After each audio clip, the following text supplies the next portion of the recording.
सजल जलदनीलं दर्शितो धारशीलं करतलधृतशैलं वेणुवाद्यरसालं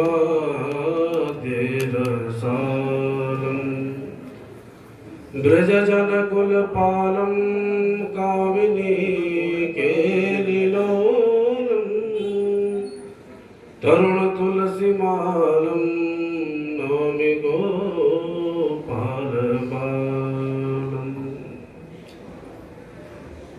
बोल वृंदावन बिहारी लाल की जय। श्री सद्गुरुदेव भगवान की जय। हमारे बाबा जी महाराज की जय। जय जय श्री राधे श्याम। सार्वभौम सर्वात्मा विश्वात्मा जगदात्मा जगत को परमानंद प्रदान करने वाले भक्तवांछा कल्पतरु अकारण करुणा वरुणालय भगवान श्री बालकृष्ण जो श्री राधा रानी के साथ सुशोभित होते हैं, परम शक्तिमान भगवान श्री कृष्ण को कहा गया, उनके चरणों में हम बारंबार प्रणाम करते हैं। हमारे बाबा जी महाराज ने इस स्थान पर रहकर के एक ऐसे स्थान पर दिव्य ज्योति प्रकट करी जहां पर ज्योति प्रकट करना बड़ा असंभव था। आज भी आप वर्तमान परिवेश को देखो, फिर भी कुछ कुछ ऐसी वस्तुएं दिखाई पड़ती हैं जिससे बड़ा असंभव लगता है। पर हमारे बाबा जी ने उस समय यह ज्योति जगाई जिस समय घनघोर अंधकार यहाँ छाया था। तो ये बाबा जी की असीम कृपा। और जय श्री कृष्ण की तो ऐसी धुन जगाती कि आज बच्चा भी जय श्री कृष्ण बोले बिना नहीं रहता। ये बाबा जी की बड़ी कृपा करुणा है सब पर। श्रीमद् भागवत में देखो, हम भागवत से विशेष बोलते हैं इसलिए भागवत तो आई जाती है। जय श्री कृष्ण। जय श्री कृष्ण। श्रीमद् भागवत में प्रथम स्कंद में भगवान के 24 अवतारों का वर्णन आता है और 24 अवतारों का वर्णन करने के उपरांत भगवान श्री कृष्ण के विषय में श्री कृष्णद्वैपायन वेद व्यास जी महाराज निरूपण करते हैं। केते चांस कला पुंसः कृष्णस्तु भगवान स्वयं इंद्रारिव्याकुलं लोकं मृडयन्ति युगे युगे।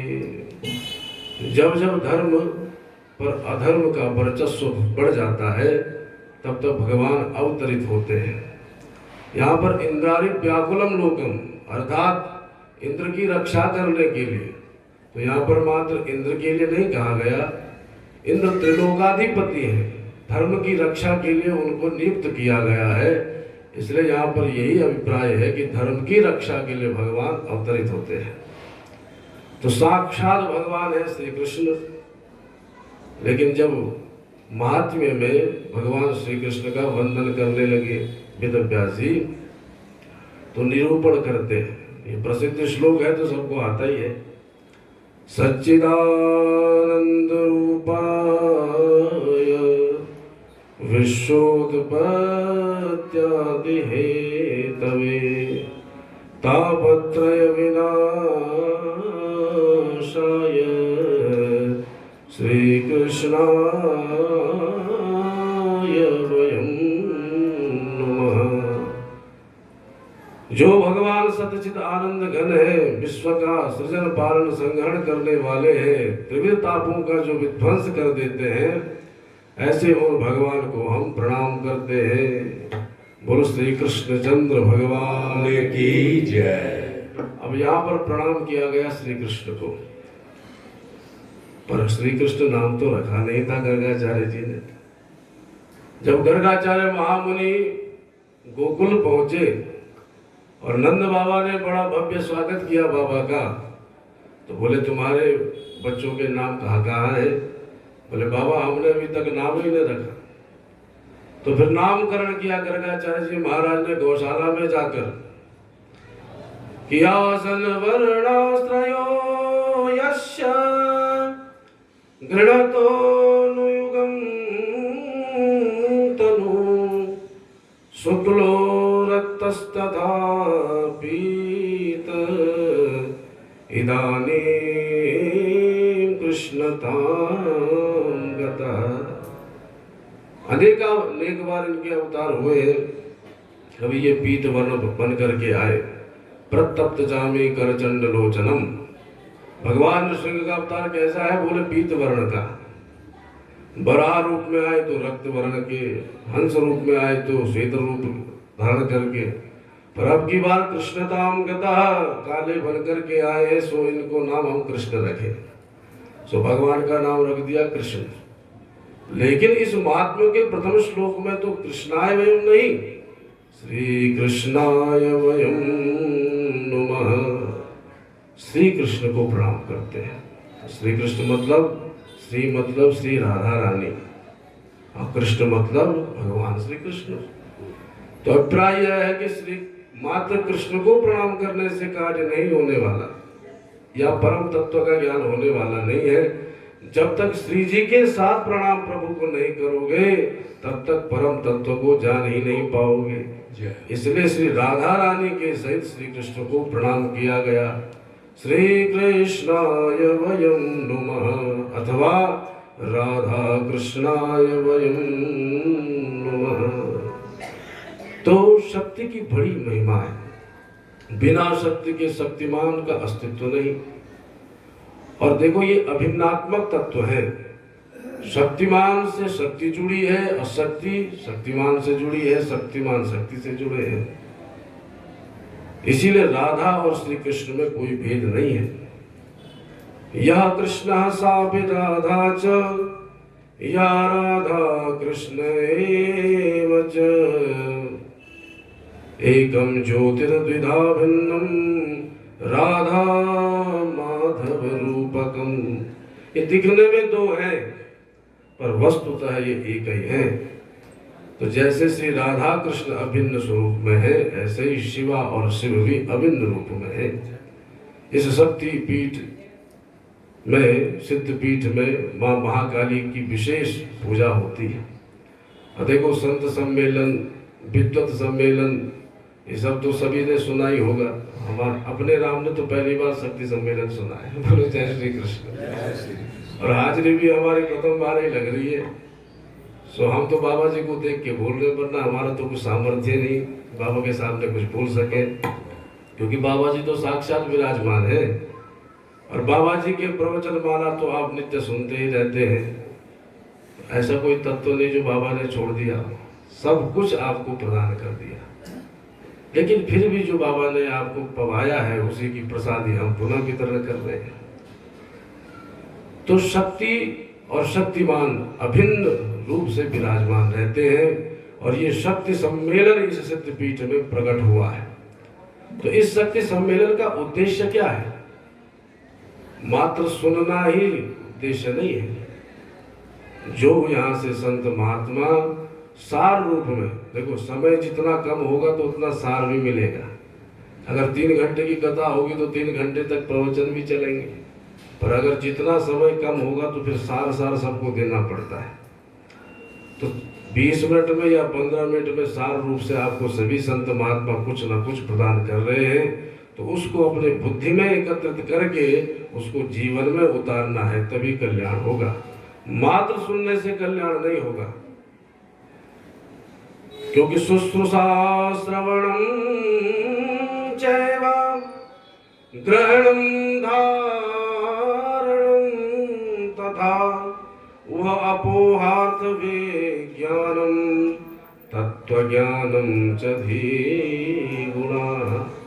तत्ववेता विद्वान जनों की ये विशेषता होती है कि वो सुनते तो हैं, पर सुनने के बाद मननम धारणम तथा धारण भी करते हैं, उसका मनन चिंतन भी करते हैं। ये नहीं बस यहाँ पर सुना उसके बाद जय श्री राम हो गया शक्ति सम्मेलन, नहीं। इसके बाद मनन चिंतन कि महात्माओं ने क्या कहा, जीवन का सार क्या है, उसको किस प्रकार से जीवन में हमें अनुसरण करना है, इसका बारंबार विवेचन। और फिर अपने जो मित्रगण हैं, जो बाबा से जुड़े हैं या संत समाज से जुड़े हैं, उनके बीच में जाकर के उसी बात को कहना। वह अपोहार्थ विज्ञानम, ये विज्ञान कहा गया है। आपस में उसी भगवत चर्चा को करके फिर उस तत्व को आप हृदय में धारण कर सकते हैं। इसलिए सिर्फ सुनने से काम चलने वाला नहीं, श्रवण भी होना चाहिए, फिर भी मनन चिंतन भी होना चाहिए, तब उसका कल्याण होगा। क्योंकि अदृढ़म चाहतम ज्ञानम प्रमादेन हतम सुतम, अगर आप सुनने में प्रमाद कर लेते हैं तो आपका सुनना सब व्यर्थ हो गया। और सुनने के बाद अगर आप उसका मनन चिंतन करके हृदय में धारण करके फिर उसको अपने जीवन में अपनाते हैं, तभी वो कल्याणकारी होगा। इसका साक्षात प्रमाण भागवत जी में है। जब गोकर्ण जी महाराज ने कथा करी अपने भाई के कल्याण के लिए, तो धुंधकारी प्रेत बना था और सप्त ग्रंथियों से समन्वित दंड में घुस गया, बांस के दंड में। और एक एक दिन की कथा से एक एक ग्रंथि चटकती चली गई और 7वें दिन में धुंधकारी पीतवासा चतुर्भुज रूप में पीत वस्त्र धारण की प्रकट हो गया और मुक्तकंठ भागवत की महिमा गरिमा गाने लगा। धन्या भागवती वार्ता प्रेत पीड़ा विनाशिनी, सप्ताहोपि तथा धन्य कृष्ण लोक फल प्रदा। महिमा गा ही रहे थे कि इतने में विमान आया, धुंधकारी को बिठाया और जाने लगा भगवान के लोक। गोकर्ण जी जो व्यास मंच पर सुशोभित थे, उन्होंने हाथ पकड़ लिया भगवान के पार्षदों का। अरे महाराज कहाँ जा रहे हो? कथा तो हम सब ने सुनी है और ये धुंधकारी के लिए स्पेशल गाड़ी आई है क्या? हमारे लिए भी तो विमान आने चाहिए। तब जाकर भगवान के पार्षद बोले कि तुम्हारे श्रोता तो बहुत हैं, आप भी ने भी कथा सुनाई है, पर किसी ने मनन चिंतन नहीं किया। श्रवणस्य विभेदेन फल भेदोत्र संस्थिता, श्रवणम ही कृतम सर्वे न तथा मननम कृतम। श्रवण तो सब करते चले गए, पर उसका मनन चिंतन किसी ने किया ही नहीं। मनन चिंतन तो एकमात्र धुंधकारी कर रहा था, इसलिए उसके लिए विमान प्रकट हो गया। तो इसीलिए सिर्फ सुनने से कल्याण होने वाला नहीं है। जो भी इस शक्ति सम्मेलन में विद्वत जनों के द्वारा जो हमें सार रूप में मंत्र दिए जा रहे हैं, उनको जीवन में अपनाने से कल्याण होगा, तब आपके लिए वो फलदायी होगा। तो इस शक्ति सम्मेलन में विशेष करके मां शक्ति पर चर्चा है। देखो, शक्ति की बड़ी महिमा है। भगवान महादेव का नाम है शिव, और शिव में जो इकार की मात्रा है वो शक्ति का द्योतक है, प्रतीक है। अगर इकार की मात्रा हटा दो तो क्या बच जाएगा? शव। तो किसी ने आज तक सबको घूमते देखा है? नहीं। शिव में जो इकार की मात्रा वो शक्ति है, शक्ति समन्वित होने पर देवादिदेव महादेव कल्याणकारी हो गए। देवी क्षमापन स्तोत्र में आया भी है, चिता भस्मालेपो गरलमसनं दिक्पट धरो, जटाधारी कंठे भुजगपतिहारी पशुपति, कपाली भूतेषु भजति जगदीशैकपदवीं, भवानी तुत्पाणि ग्रहण परिपाटी फलमिदम्। भगवान महादेव का अस्तित्व तो सृष्टि के आरंभ से भी है और उससे पहले से भी है। वो ओमकार स्वरूप में विराजमान रहते हैं। लेकिन भगवान शिव मंगलकारी कब बने? बोले भवानी तत्पाणी ग्रहण परिपाटी फलमिदम। जब माँ भवानी के साथ महादेव का पाणी संबंध हो गया, तब से देवादिदेव महादेव अधिक मंगलकारी हो गए, परम मंगलकारी हो गए। क्योंकि इससे पहले तो महादेव को कुछ लेना देना था ही नहीं। और जैसे माँ भवानी से विवाह हुआ तो फिर सृष्टि प्रकल्प में जुड़ गए सबका कल्याण करने के लिए। समुद्र मंथन हो रहा था, देवता दानव अलग अलग पक्ष से लगे थे। दानव वासुकी नाग का सिर पकड़े बैठे थे और देवताओं ने पूंछ पकड़ी थी। जबरदस्त घर्षण हो रहा था मंदराचल पर्वत के साथ समुद्र के बीचों बीच। सब चाहते थे कि अमृत प्रकट हो जाए, पर सबसे पहले हलाहल नाम का विष प्रकट हो गया। अब देखो, महादेव तो करुणापूर्ण है ही, लेकिन महादेवी कितनी करुणा संपन्न है वो इस कथा से पता चलता है। जैसे हलाहल विष प्रकट हुआ तो सब नारायण की शरण में चले गए। प्रभु रक्षा करो, रक्षा करो। भगवान विष्णु बोले, इस विष को पचाने का सामर्थ्य एकमात्र शमशानेश्वर महादेव में है, सो भोलेनाथ की शरण में जाओ। तो सभी देवी देवता दानव सब अंजलि बांध करके महादेव को पुकारने लगे। देव देव महादेव भूतात्मन भूत भावन त्राहिना शरणापन्ना त्रैलोक्य दहनाद विषाद। हे देवादिदेव महादेव, इस त्रैलोक्य को दग्ध भस्म करने वाले भयंकर विष से हम दानवों की और देवताओं की रक्षा करो। तो भगवान से जैसे क्षमा प्रार्थना करने लगे तो भगवान शिव के बगल में मां भवानी बैठी थी। अब विवाह के समय पर आपने सप्त वचन सुने होंगे, तो कन्या को वचन दिया जाता है कि जो भी काम करेंगे आपसे पूछ करके ही करेंगे। तो भगवान शिव चाहते तो है कल्याण करना, पर एक बार भवानी से भी पूछ लिया, भवानी तुम्हारी क्या इच्छा है कि हम बस विष पी ले? अब बताओ कौन सी पतिव्रता नारी होगी जो अपने पति को बोलेगी हाँ महाराज पी लो विष? भाई भले ही पतिदेव कितने सामर्थ्यशाली हो, पर कोई पत्नी अपने पति को विष पिलाएगी क्या? लेकिन माँ भवानी ने विवेक पूर्ण परिचय दिया। माँ भवानी कहती, महादेव आप तो वही करो जिसमें सबका कल्याण हो। अब देखो, ये भी कह दिया कि आप विष पी लो, और ये भी नहीं किया कहा कि आप विष ही पी लो। अर्थात दोनों बातें समाज का कल्याण देख करके माँ भवानी बोली, प्रभु अगर जिसमें समाज का कल्याण हो वो आप करो। तो शिव कौन है? शिव वो है जो सबका कल्याण चाहता है। प्राय शिव भक्त बने तो बहुत दिखाई पड़ते हैं, अरे हम भी महादेव के भक्त हैं, 3-4 लोटे तो जल हम भी चढ़ाते हैं डेली, लेकिन अगर बगल वाले का कल्याण करना हो तो उसमें पीछे खिसक जाते हैं। हमारे घर की लाइट चली जाए तो हमें कोई परेशानी नहीं, पर बगल वाले के यहाँ बल्ब जल रहा है उससे हमारी छाती जली जा रही है। कल ही इसका बल्ब फोड़ूंगा या तार ही काट दूंगा, पर इसके घर में लाइट रहने नहीं दूंगा। मेरे घर में भले ही बरसों तक अंधेरा हो, पर इसके घर में बिजली नहीं आनी चाहिए। ये मानसिकता। तो क्या ऐसे शिव भक्त हो सकते हैं? शिव भक्त कौन? जो सबका कल्याण चाहता हो, किसी से द्वेष न रखता हो। इसलिए भगवान शंकर को आत्मा राम कहा गया, वो अपनी आत्मा में रमण करते हैं। जैसे माँ भवानी ने अनुमोदन किया तो भगवान शिव ने उस हलाहल विष को, जिसको पीने का सामर्थ्य किसी में नहीं था, पीते चले गए। ततः करतली कृत्या व्याप्तं हालाहलं विषं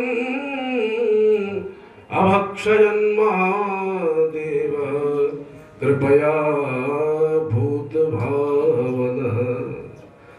भावन करुणा वत्सल महादेव ने अंजलि बांध करके उस विशाल विष का पान करना प्रारंभ कर दिया। और जैसे ही कंठ तक ही अभी विष गया था कि याद आया, क्या हृदय में तो हमारे श्री राम भद्र निवास करते हैं। लोकाभिरामम रण रंग धीरम राजीव नेत्रम रघुवंशनाथम कारुण्य रूपम करुणाकरं तम कारुण्य रूपम करुणाकरं तम श्री रामचंद्रम शरणं प्रपद्ये। याद आया तो भगवान ने उस विष को कंठ में ही रोक लिया। ऐसे परम प्रेमी है महादेव राम जी के। और ये राम जी का प्रसंग भी अनायास ही आ गया। बोलो जय श्री कृष्ण। और हमें तो लगता है बुलाने वाले तो हमारे बाबा जी है, हम तो बस बल्ब हैं, बिजली तो वहां से चल रही है। तो रामनवमी भी आने वाली है, सो राम जी की चर्चा भी आई गई। महादेव ने अपने इष्ट का ध्यान करते हुए उस विष को कंठ में रोक दिया और भगवान शिव का कंठ नीला पड़ गया विष के प्रभाव से, इसलिए नीलकंठ बन करके भगवान शिव प्रतिष्ठित हो गए। तो ये भगवान शिव के परोपकार का प्रतीक है नीलकंठ। बोल नीलकंठ भगवान की जय। यज्ञकार गले नीलम तच्च साधुर्विभूषणम, परोपकार का प्रतीक। तो सच्चा शिव भक्त कौन है? वो जो दूसरों का कल्याण चाहता है, स्वप्न में भी अकल्याण की भावना नहीं रखता, वही सच्चा शिव भक्त है। और जो हमारा दूसरे को निपटाने के लिए दिमाग लगाते हैं, उनका जीवन ही दूसरों को मारने के लिए है, ऐसे शिव भक्त क्या हो सकते? ऐसे जीवों के लिए तो कहा गया, गोस्वामी तुलसीदास जी महाराज निरूपण करते हैं, हरिहर जस राकेश राहु से, पर आकाश भट्ट सहस बाहु से। भगवान श्री नारायण और महादेव की कीर्ति कैसी है? बोले चंद्रमा और सूर्य के समान, बड़ी दिव्य है। पर ये दुष्ट क्या है? बोले राहु के समान है, ये दिन भर ग्रहण ही लगाते रहते हैं। कहीं भी भगवान नारायण की कीर्ति या महादेव की कीर्ति सुनने को मिले तो 4-5 राहु तो ऐसे मिल जाते हैं। अरे कहते हैं अरे सब ऐसी बातें हैं, ये पुराणों की बातें पुराणों में ही है, ये आजकल कहाँ चलता है। तो अर्थात ये भगवान की कीर्ति को भी धूमिल करने वाले हैं और दूसरों का काम निपटाने में सहस भाव से। जैसे सहस्रार्जुन की 1000 भुजाएं थी, ऐसे 1000 भुजा वाले हो जाते हैं दूसरों का काम निपटाने के लिए, दूसरों को कष्ट पहुंचाने के लिए। इसलिए शिव भक्त कौन? जो सबका कल्याण चाहता है। और शिवा कौन? जो सबका कल्याण चाहती है। महादेवी ने जब अनुमोदन किया तब भगवान ने समस्त संसार का कल्याण करने के लिए विषपान किया। नाम प्रभाव जान शिवनी को, नाम प्रभाव जान शिवनी को, कालकूट फल दीनवी को, कालकूट फल दीनवी को, नाम प्रभाव जान शिवनी को, नाम प्रभाव जान शिवनी को। तो शिवा के कारण ही विषपान महादेव ने किया, सबका कल्याण किया। इसलिए महादेवी कितनी करुणा संपन्न है, आप इसी प्रसंग से अनुमान लगा सकते हैं। जो समाज के कल्याण के लिए अपने पति को ही विष थमा दे, ऐसे कल्याण करने वाली कौन हो सकती है। दूसरी बात, माँ शक्ति की महिमा एक और प्रसंग से प्रकट होती है। देखो, महाकाल महादेव का नाम है, और क्यों है? इसलिए नहीं कि बड़े क्रोधी है। महाकाल कौन है? बोले जो काल की सीमा से परे हो, काल जिसके अधीन है वो आपको नाम महाकाल। तो भगवान शिव काल की सीमा से परे है, काल को बांध के रखते हैं। एक सत्य घटना आपको सुनाते हैं। एक भक्त केदारनाथ धाम चला गया दर्शन करने, बहुत दूर से यात्रा कर रहा था, और जब चला गया तो उसको पता तो ये था नहीं कि पटबंध कब होते हैं। महाराज वो निकला भी उस समय जिस समय पटबंध होने का समय था। बोलो जय श्री कृष्ण, जय श्री कृष्ण। और जब बड़ी दुर्गम यात्रा तय करके, आजकल तो महाराज फिर भी गौरीकुंड तक रोड है और आजकल सुविधाएं भी बहुत हो चुकी है आधुनिक, लेकिन आज से 20 साल पहले आप चले जाओ तो बड़ा दुर्गम मार्ग था। ऋषिकेश से ऊपर कोई अगर चला जाए तो रो करके ही जाता था कि पता नहीं लौट के आएंगे कि नहीं। लेकिन आजकल तो महाराज बद्रीनाथ में प्लानिंग हो जाती है और वापस भी आ जाते हैं। तो उस समय वो भक्त निकला घर से और केदारनाथ पहुंचा पैदल मार्ग से। पर जैसे केदारनाथ की भूमि में पहुंचा तो क्या देखा? केदारनाथ जी के पट बंद हो गए। बोल केदारनाथ भगवान की जय। पट बंद होते देखा तो रोने लगा, महाराज मैं तो बड़ी दूर से आया केदारनाथ के दर्शन करने और भगवान का द्वार ही बंद हो गए, कपाट बंद हो गए। पास जाकर के रावल जी से कहा, महाराज हमें तो दर्शन करने थे। बोले अब दर्शन 6 महीने बाद करना भैया, अब तो कपाट बंद हो गए। बोले मैं तो बड़ी दूर से आया हूँ पंडित जी महाराज, आप तो खोल दो, हमें थोड़ा दर्शन करा दो। बोले ये तो नियम भंग हो जाएगा, अगर आपके लिए हम द्वार खोल देंगे तो फिर 10-5 और आ जाएंगे महाराज, हम भी पीछे ही थे। तो नियम होता है, इसलिए भैया द्वार तो नहीं खुलेगा, आपको दर्शन करना तो 6 महीने बाद आना। ये कह करके महाराज ढोल नगाड़ों के साथ श्री केदारनाथ भगवान की कंडी निकल पड़ी गुप्त काशी की ओर। अब बेचारा भक्त रोने लगा कि क्या करूं, वापस भी कैसे जाऊं, आया तो मैं प्रभु के दर्शन के लिए था। तो महाराज सारे चले गए और वो वहीं लेट बैठा रहा, विचार करने लगा अब 6 महीने कब बीतेंगे, फिर जाऊंगा, फिर कब आऊंगा, सोच में ही पड़ा रहा। सुबह से शाम हो गई महाराज, लेकिन वो घर को नहीं लौटा। रोते रोते उसको अचानक नींद आ गई, भूख तो लग रही थी पर फिर भी नींद आ गई। ठीक रात्रि 12 बजे भूख के कारण बेचैन होकर के जैसे ही उठा तो क्या देखा, सामने एक जटाधारी बाबा बैठे हैं। बोल शंकर भगवान की जय। बोले भक्त क्या कर रहे हो तुम यहाँ, अब तो केदारनाथ जी के कपाट बंद हो गए, अब जाओ अपने घर। बोले महाराज हम तो दर्शन करने आए हैं, हम घर काहे को जाएंगे। तो बोले भैया मर जाओगे यहाँ, क्योंकि अब कल से जो बर्फबारी शुरू होगी ना, यहाँ बर्फानी बाबा ही रहेंगे, बाकी सब 9 तो 11 हो जाएंगे। बोले अब चाहे कुछ हो जाए हम तो यहीं डटे रहेंगे बाबा, जब तक महादेव के दर्शन नहीं करेंगे वापस जाने वाले भी नहीं। जब एक टुक जवाब दे दिया तो बाबा ने अपने झोले में से कुछ फल निकाले और उसको दे दिए। बोले ये पालो, फिर जब तुमने नहीं जाना तो फल खा के ही जीवन निर्वाह करो। पर फल पाता गया, अचानक बाबा वहां से अंतर्धान हो गए। वो चक्कर में पड़ गया, वो अभी जटाधारी बाबा थे, वो कहाँ चले गए। पर फल खाने लगा, थोड़ा क्षुधा शांत हुई तो नींद भी आ गई, और नींद में भी रोता जा रहा है कि मुझे तो दर्शन करने थे, अब 6 महीने कब बीतेंगे। और महाराज जैसे उसके नेत्र खुले तो उसके कानों में नगाड़ों की आवाज सुनाई पड़ी। बोल केदारनाथ भगवान की जय। नगाड़ों के शब्द सुनाई पड़े तो उसके कान खड़े हो गए। सामने से देखा तो केदारनाथ जी की डोली आ रही है, रावल जी भी चले आ रहे हैं वेद मंत्रों के साथ। अब तो महाराज दौड़ के पंडित जी के पास गया, महाराज आप तो कह रहे थे कि 6 महीने बाद एक कंडी आएगी, अब पहले कैसे चले आए।